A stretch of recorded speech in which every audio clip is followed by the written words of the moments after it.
There's never a good time to get injured in wrestling, but some performers suffer really bad luck and get hurt just minutes or even seconds after the bell. All 10 of these wrestlers suffered noteworthy knocks in the early stages of matches. Some of them were able to soldier on and finish the bout despite common sense telling them otherwise, whilst others were forced to hit the showers or the doctor's training room early after it was deemed unsafe for them to continue. I'm Adam Pacitti from Cultaholic Wrestling, and this is 10 times wrestlers got injured right at the start of a match. Join us.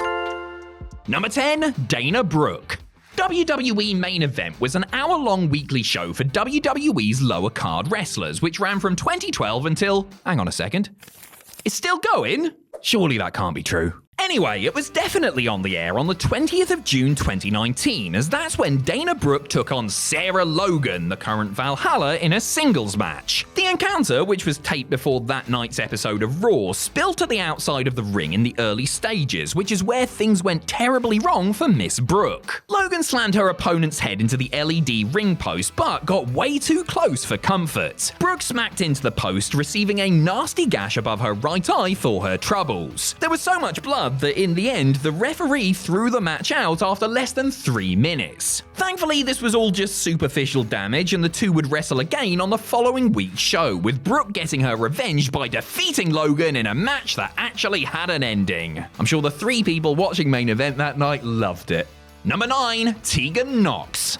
Poor Tegan Nox. The greatest Welsh superstar since Mason Ryan, remember him, has a very uneven WWE career thanks to her horrible knack for getting injured at the worst possible time. The former Nixon Newell was supposed to partake in the first Mae Young Classic in 2017, but a knee injury took her out of the running before the tournament could begin. She healed up in time for the following year's brackets, where she made it to the quarterfinals before heartache struck once again. Nox was wrestling Rhea Ripley when she once again came down with a knee injury around 3 minutes in. It was ruled that she was unable to continue, giving Ripley a spot in the next round as the audience watched on, feeling just awful for the popular young star. What makes matters worse is that Nox claims she was supposed to go to the finals of the Classic before getting hurt. Who knows how her future might have changed if that had happened, but I really hope she doesn't ask that question too often for the sake of her own sanity.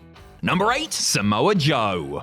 NXT TakeOver Dallas, the first major NXT event to run alongside a WrestleMania, was headlined by the brand's top champion Finn Balor putting his belt on the line against his former friend Samoa Joe. The two had already fought in London, but now Joe was an out-and-out heel, ready to tear the Irishman limb from limb to get his hands on the big golden X. This was going to be a match for the ages until a seemingly insignificant wound got in the way. In the first minute or so of the match in Dallas, Joe got busted open right above his eye. Though he kept trying to ignore the nick and the fans repeatedly chanted for the fight to continue, ringside doctors had to keep stopping proceedings to check on him. This was partly due to the PG nature of the product, and partly because if the blood had gotten into Joe's eye, it could have affected his ability in the ring, which would have put him in even more danger. The mighty Samoa Joe stopped in his tracks by a tiny little cut. There's something poetic in that, I think. Poetry never was my strong suit.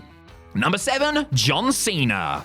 John Cena was set to defend his WWE Championship against Randy Orton at No Mercy 2007 when a freak accident brought his 380-day reign to a sudden end. Cena was wrestling Mr. Kennedy on the October 1st episode of Raw when he hit the former Money in the Bank winner with a simple hip toss around 90 seconds in. In doing so, Cena managed to tear his pectoral muscle completely off the bone like it was some delicious pulled pork, only there was nothing delicious about this situation. Because he's a robot that runs on children's cheers and pictures of bald eagles, Cena finished the 8-minute match and then a post-match beatdown from Orton, which included an RKO on the announce table. You can actually see Cena clutching his arm following the finish, which was a grim sign of things to come.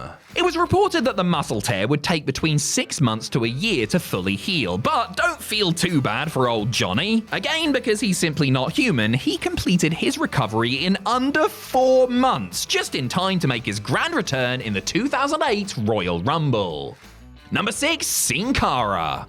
The original Sin Cara, who had been a major star in Mexico under the name Mystico, was a big get for WWE in 2011. Well, that's how it seemed for the first 5 minutes or so anyway, until everybody realised that he was more prone to botches than a drunk plastic surgeon. One of the most infamous incidents from Sin Cara's stint with the company came when he squared off with Alberto Del Rio on the August 19th, 2013 episode of Raw. About a minute into the bout, the masked man hit a dive to the outside and then immediately motioned for the referee. Had he banged his head, torn a muscle, soiled himself? Nope, he had dislocated his finger. Not broken it, dislocated it. And that was enough to stop the match. In an industry where competitors routinely finish matches with half their face hanging off, not saying that it's right or anything, here was a guy who called for the bell after the first little knock. Whilst obviously nobody should be forced to work hurts, the relatively tame nature of this injury turned Sin Cara into even more of a laughingstock than he already was. And I mean in the locker room too. He would be gone from the company just 7 months later.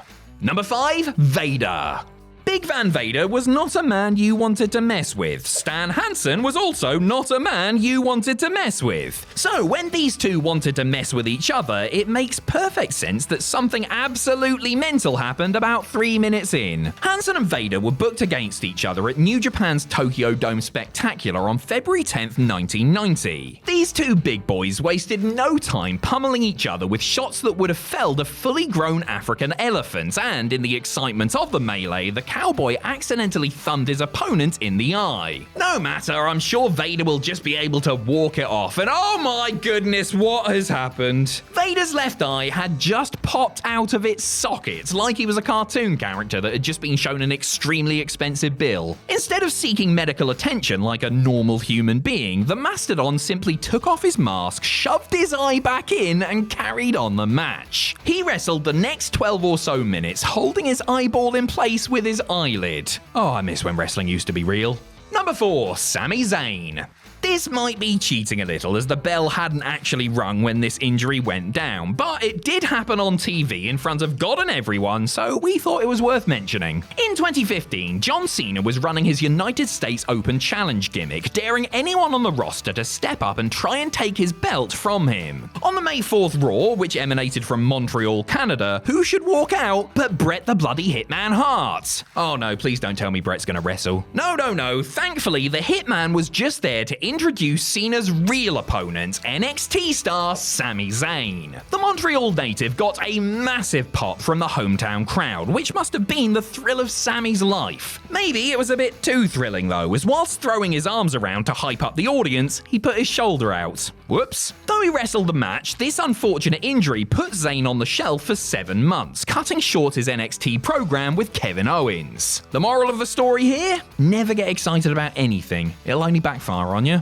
Number 3, Goldberg. Oh, do we really have to talk about Goldberg versus The Undertaker at Super Showdown 2019? I was having such a nice day. This Saudi Arabia show was headlined by an honest-to-goodness dream match between two icons of their respective Monday Night War sides. Unfortunately, the Monday Night Wars were a long time ago, and neither legend was in the best shape at this point. Add to the fact that they were wrestling in the baking desert heat, and this was a time bomb just waiting to go off. It didn't take long for something to go wrong, as mere minutes into the match, Goldberg collided with the ring post after a missed spear. This left Bill with a concussion and set off a chain of events that could have ended in tragedy. The man went to hit a jackhammer on the dead man later in the match, but a combination of his concussion, the heat, and the fact that this match was just plain cursed led to the former WCW man dropping the Phenom right on the top of his undead head. To call this match a disaster would be the understatement of the century. Number 2, The Undertaker. 4 years prior to Goldberg nearly killing him, something of Undertaker's did actually die in the ring, his WrestleMania undefeated streak. At WrestleMania 30, after 23 years and 21 matches without a loss, the Phenom was pinned clean as a sheet by Brock Lesnar, causing a hush to fall over the Superdome and caused that one guy's face to completely stop working. The streak was over, and the worst part is that the match itself was a big disappointment. Taker looked wobbly on his feet throughout, unable to confidently execute most of the planned spots. This is because in the first 5 minutes of this historic bout, Taker got his bell rung. Getting dumped on his noggin while brawling around the ringside area, the Phenom's concussion put a dampener on what should have been a WrestleMania moment for the ages. Vince McMahon was apparently so worried about his longest tenured star that he accompanied Mean Mark to the hospital, which caused him to miss the end of the show. He really didn't want to see Daniel Bryan win the big one, did he? Hey, perhaps all of this was karma for an injury Taker himself had caused back in 1998. Number 1. Mankind.